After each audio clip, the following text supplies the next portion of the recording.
হ্যাঁ ধরো ধরো ধরো ধরো। হ্যাঁ প্রীতি কি শুনতে পাচ্ছ? একদমই, তোমাকে যে ছবি দেখাবো, একদিকে যখন অভিষেক বন্দ্যোপাধ্যায়ের অফিস ভাঙা হচ্ছে তখন অন্যদিকে উচ্ছ্বাস চলছে। আপনাদের এই উচ্ছ্বাস দীর্ঘদিনের জমে থাকা রাগ থেকে কি? এটা জমে থাকার আগের থেকে বড় কথা হচ্ছে এটাই, এটাতে কোনো পারমিশন নেই, না পঞ্চায়েতের না কোনো আপনার জেলা শাসকের কোনো পারমিশন নেই। এখান থেকে অবৈধ সন্তান জন্মগ্রহণ করতো শাহজাহান জাহাঙ্গীরের মতন মানুষেরা। আর এই অভিষেক ব্যানার্জি যে গরু চুরি করার টাকা, কয়লা চুরি করার টাকা সমগ্রটা এইখান থেকে পাঠানো। আপনারা কি স্লোগান দিচ্ছেন আজকে? বন্দে মাতরম, ভারত মাতা কি জয়, ভারত মাতা কি জয়। নমস্কার, জিন্দাবাদ। এখান থেকে আমাদের বিধায়ক যে পরিমাণ অত্যাচার এখান থেকে বসে আমাদের ডায়মন্ড হাবড়াবাসীর উপরে করা হয়েছে, এই সেই ঘাঁটি আমাদের সব কিছু কেড়ে নিয়েছিল, ক্রিমিনাল তৈরি করেছে এখান থেকে। আজকে আমাদের বিধায়ক অগ্নিশ্বর মহারাজকে ধন্যবাদ, উনি একটা কার্যালয় নিয়েছেন। এইটাকে আমরা গুটিয়ে দিতে চাই। আমরা কোনো পাপের রাজত্ব আমরা রাখতে চাই না। অগ্নিশ্বর নস্কর জিন্দাবাদ। 145 সাতগাছিয়া বিধানসভার বিধায়ক আমাদের। দেখো, আমি তোমাকে উচ্ছ্বাসের ছবিটা দেখাচ্ছিলাম, তখন অন্যদিকে কার্যত বুলডোজার দিয়ে ভাঙা হচ্ছে যে বেআইনি নির্মাণ, সেই বেআইনি নির্মাণ। তোমাকে জানিয়ে রাখি যে অভিযোগ রয়েছে এই যে বিল্ডিং, সেই বিল্ডিং লিপস অ্যান্ড বাউন্সের যে টাকা, সেই টাকার মারফতেই কিন্তু তৈরি করা হয়েছিল। এবং একাধিক অভিযোগ রয়েছে এই বাড়ি বা এই বিল্ডিং ঘিরে। যেমন হচ্ছে এখানে একটি বস্তি ছিল, সেই বস্তি একেবারে তুলে দিয়ে সেই অভিযোগ যে এই বিল্ডিং রাতারাতি তৈরি হয় এবং এই বিল্ডিং এর একাংশ যেখানে বেআইনি, তার জন্য একাধিকবার অভিষেক বন্দ্যোপাধ্যায়কে নোটিশ দেওয়া হয় তার উত্তরের অপেক্ষায়, কিন্তু তারপরেও তিনি উত্তর দেন না। তখন ডিএম অফিস থেকে কার্যত নির্দেশিকা জারি করে আজকে যে ভাঙার প্রক্রিয়া, সেই ভাঙার প্রক্রিয়া শুরু করেছে। এবং এই মুহূর্তে তোমাকে দেখাচ্ছে যে বুলডোজার দিয়ে কার্যত ভেঙে ফেলা হচ্ছে এই যে অভিষেক বন্দ্যোপাধ্যায়ের আমতলার যে অফিস রয়েছে, সেই অফিসের একেবারে সামনের অংশ। অতনু, প্রীতি এখনো কি কিছু জানতে পারছো যে এই বিল্ডিংটার পুরোটাই কি ভেঙে গুড়িয়ে দেওয়া হবে নাকি এটা নির্দিষ্ট কোনো অংশ?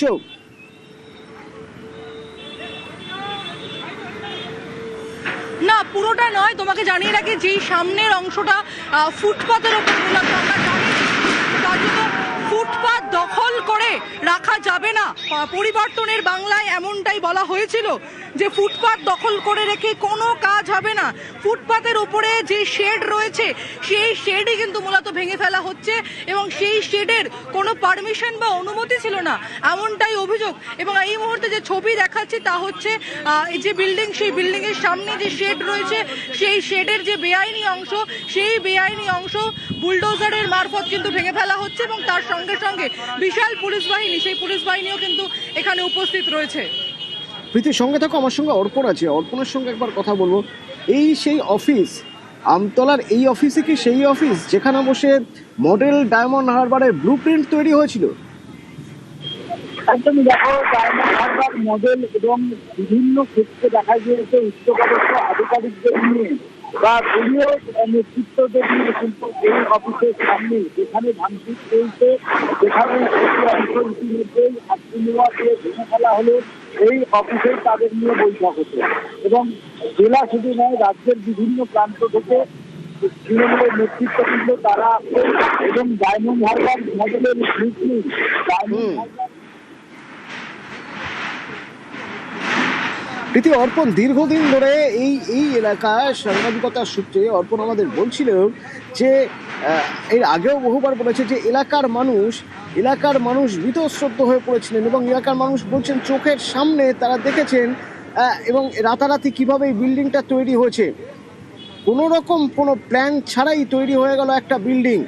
তুমিও এলাকায় গিয়ে মানুষের সঙ্গে কথা বলে কি তাই মনে হচ্ছে যে তারা এই যে এই উচ্ছ্বাস কোথাও একটা দুর্নীতির বিরুদ্ধে উচ্ছ্বাস, কোথাও একটা যে কাজ করেছেন এতদিন ধরে সেই কাজের বিরুদ্ধে উচ্ছ্বাস?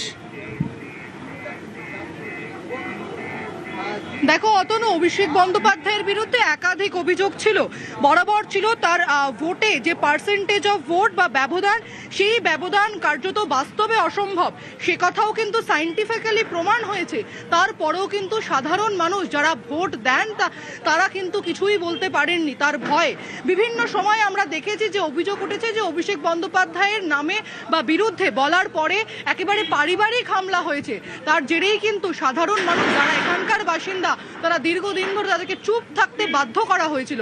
এই মুহূর্তে যে ভাঙার কাজ চলছে, সেই ভাঙার কাজের সঙ্গে সঙ্গে কিন্তু আমরা উৎসবের ছবি দেখতে পেলাম। এই উৎসব কিসের উৎসব?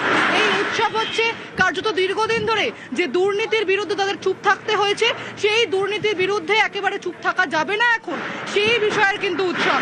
এবং এই যে ছবি আমরা দেখতে পাচ্ছি যে সাধারণ মানুষ তারা বাড়ি থেকে বেরিয়ে এসছেন, এবং আমার ভিডিও জার্নালিস্ট গোপালকে বলবো দেখানোর জন্য যে ডান দিকে কার্যত সাধারণ মানুষ যারা এখানকার বাসিন্দা তারা কিন্তু লাইন দিয়ে এখানে এসে উপস্থিত হয়েছেন, কার্যত উপভোগ করছেন যে বেআইনি নির্মাণ ভেঙে ফেলা হচ্ছে সরকারিভাবে। সেই বেআইনি নির্মাণ নিয়ে এতদিন ধরে তারা চুপ ছিলেন, এবং রাতারাতি আমি তোমাকে প্রথমেই বলছিলাম যে এখানে সাধারণ মানুষ এখানে অন্যভাবে বসবাস করতেন, সেই বস্তি পুড়ে যায়, এবং সেটার পিছনেও একটা অভিযোগ রয়েছে যে এর পরবর্তীতে বেআইনিভাবে এই যে নির্মাণ, সেই নির্মাণ শুরু হয়, এবং তার পরবর্তীতে কিন্তু সাধারণ মানুষ তারা কিছুই বলে উঠতে পারেননি, তাদের অভাব অভিযোগ কারোর কাছে জানাতে পারেনি, পুলিশ প্রশাসনের কাছেও জানাতে পারেনি।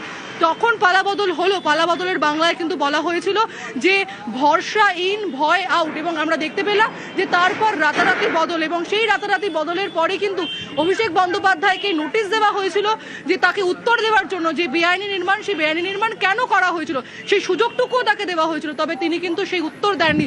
তারপরে ডিএম অফিস থেকে এবং সরকারিভাবে প্রশাসনিকভাবে কিন্তু যে বেআইনি নির্মাণ, সেই বেআইনি নির্মাণ কাজ ভাঙার যে প্রক্রিয়া, সেই প্রক্রিয়া ইতিমধ্যে শুরু করার জন্য বা শেষ করার জন্য মূলত 3টি বুলডোজার নিয়ে আসা হয়েছে। এই মুহূর্তে একটি বুলডোজার কাজ করছে, এবং কার্যত পুলিশের বাহিনী, সেই পুলিশের বাহিনীও উপস্থিত হয়েছে, এবং সাধারণ মানুষ তাদেরও উচ্ছ্বাসিত চোখে দেখার মতন। অদন্য অর্পণ আছে আমার সঙ্গে। অর্পণ, এই যে বাড়ি, এই বাড়িটা বা এই বিল্ডিংটা যে বেআইনি, সেটা তো আগেই জানানো হয়েছিল, নোটিশ ধরিয়ে দেওয়া হয়েছিল, দেওয়ালের গায়ে নোটিশ সাটিয়ে দেওয়া হয়েছিল, এবং অভিষেক বন্দ্যোপাধ্যায়কে তো এর আগেও দুবার ডাকা হয়েছিল, যদিও তিনি যাননি। এই ব্যাকগ্রাউন্ডটা একটু তোমার থেকে জানতে চাইব। দেখো, একাধিকবার নোটিশ জারি করা হয়েছে রাজ্যে।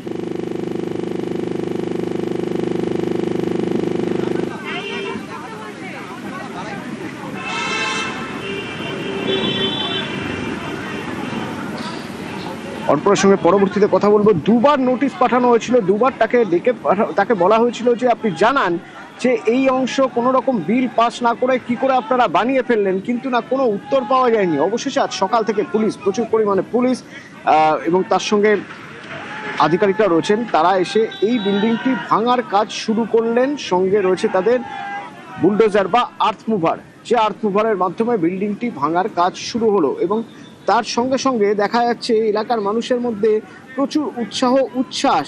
তার কারণ তারা যখন বলছেন, ক্যামেরার সামনেই বলছেন যে এতদিন যে পরিমাণ অত্যাচার হতো, সেই অত্যাচারের দলিল হয়ে দাঁড়িয়েছিল এই বাড়িটি। সুতরাং এই বাড়িটি যে ভাঙা হচ্ছে তাতে তারা খুশি, তারা উচ্ছ্বসিত যে এবার প্রতিকার হচ্ছে। এতদিন ধরে অভিযোগের পরেও এই জমিতে কিভাবে এই জমিতে এই বিল্ডিং তৈরি হলো তার কোনো তদন্ত হয়নি, কিছুই হয়নি, অন্তত এবার হচ্ছে। আর বিজেপি নেতা অভিজিৎ দাস ববি, তার সঙ্গে যখন আমরা কথা বলেছিলাম, তিনি বলছিলেন যে অভিযোগ তারা আগেও করেছেন, কিন্তু সেক্ষেত্রে পদক্ষেপ হয়নি। আর এলাকার যে বিজেপির নেতারা, তারা কি বলছে?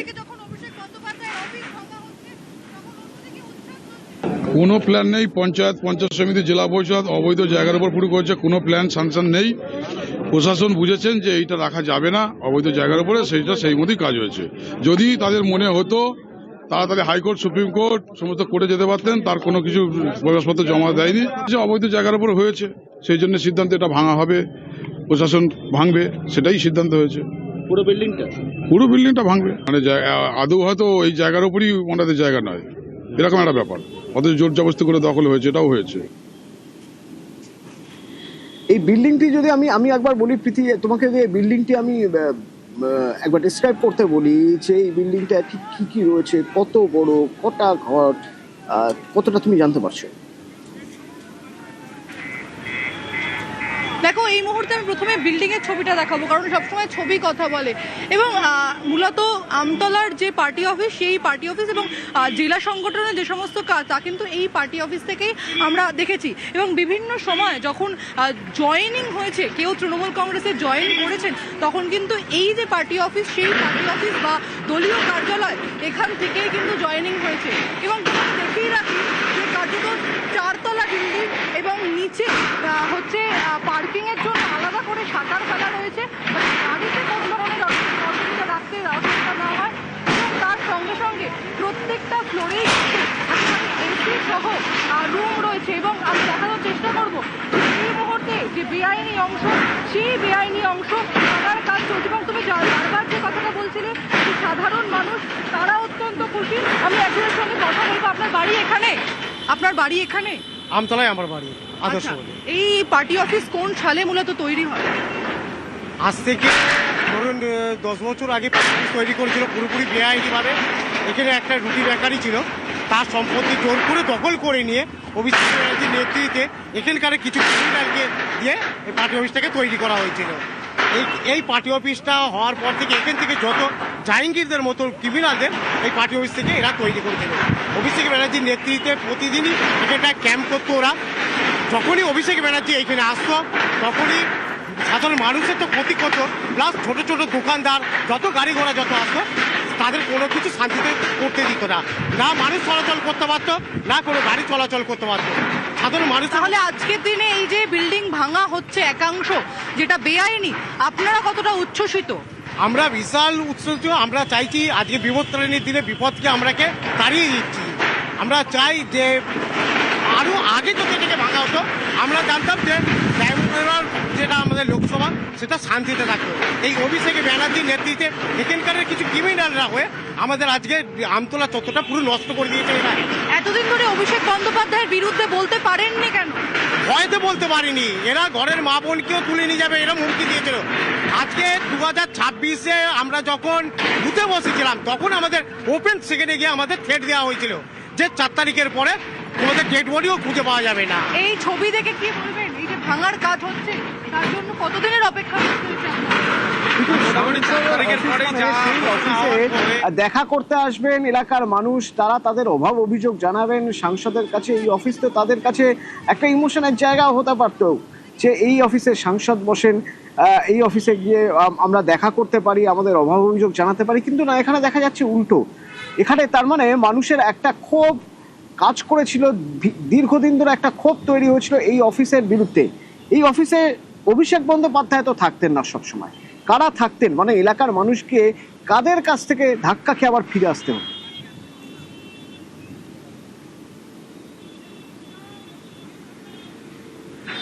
অতনু,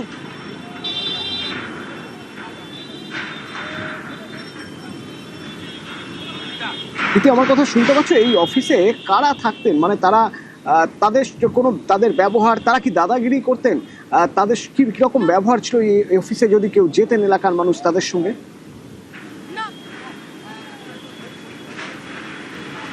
জানতে চাইবো এই অফিসে যারা বসতেন অভিষেক বন্দ্যোপাধ্যায়ের অনুগামী বলে পরিচিত, তাদের ব্যবহার কেমন ছিলেন? তারা কি করতেন? তাদের ব্যবহার খুবই নোংরা ছিল। তারা যত ক্রিমিনাল, তারা কেউ একটা সভ্য সমাজের মানুষ ছিল না। যত ক্রিমিনালদের আড্ডা ছিল এইখানে, জাহাঙ্গীরদের মতো লোকেদের ক্রিমিনালদের আড্ডা ছিল এখানটায়।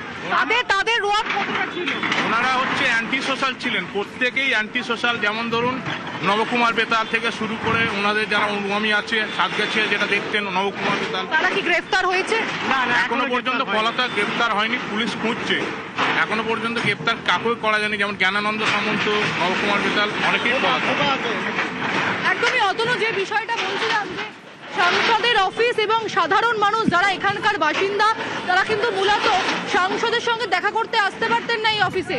এর পাশাপাশি এই অফিসে যারা থাকতেন, অর্থাৎ অভিষেক বন্দ্যোপাধ্যায়ের অনুগামী তারাও কিন্তু কার্যত অ্যান্টি সোশ্যাল ছিলেন এমনটাই অভিযোগ, এবং কোনো অভিযোগ জানালে কার্যত বাড়িতে। বিধায়ক সন্দীপন সাহা আমার সঙ্গে ফোনে রয়েছেন।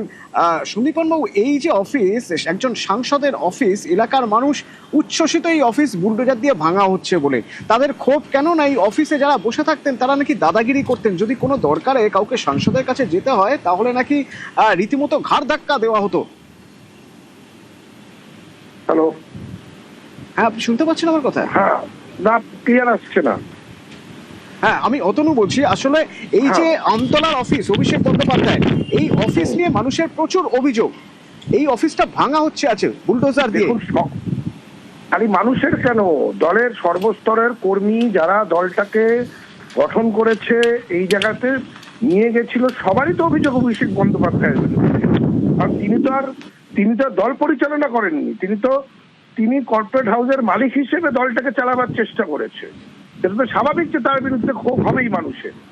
এবং তার অফিস যদি ভাঙা হয়, সেটা এলাকার মানুষ যারা একটা অফিস থেকে পরিষেবা পাওয়ার কথা, সেই পরিষেবা তো পেতই না, উপরন্ত মানুষকে হয়রানির শিকার হতে হতো। তো সেই জায়গা যদি গুড়িয়ে দেওয়া হয়, স্বাভাবিক ব্যাপার যে মানুষ খুশি হবে। মানে আপনারা জানতেন যে এই সাংসদ অফিস থেকে শুধুমাত্র ওই ডায়মন্ড হারবার মডেল তৈরি হতো? দেখুন, অভিষেক বন্দ্যোপাধ্যায় ওখানে কি করতো সেটা অভিষেক বন্দ্যোপাধ্যায় জানতো। এটা আমরা জানার তো প্রশ্ন ওঠে না, কারণ উনি এমন একটা জায়গাতে ছিলেন যে সেই জায়গায় কেউ পৌঁছতে পারতো না। উনি সবার উপরে মানে সবচেয়ে উপরের স্থান তিনি অধিগ্রহণ করে রাখবেন, আর বাকিরা সব নিচে ঘুরে বেড়াবে। এই ছিল হচ্ছে ওনার টাইম। আচ্ছা, আজকে সেগুলো সামনে আসছে, একের পর এক বিষয় সামনে আসছে। ডায়মন্ড হারবার মডেলটি কি ডায়মন্ড হারবার মডেল? এরকম কোনো মডেল হতে পারে নাকি? ঠিক। সন্দীপন বাবু, ধন্যবাদ আপনাকে। ভাঙা হচ্ছে সাংসদ অভিষেক বন্দ্যোপাধ্যায়ের অফিস আমতলায়।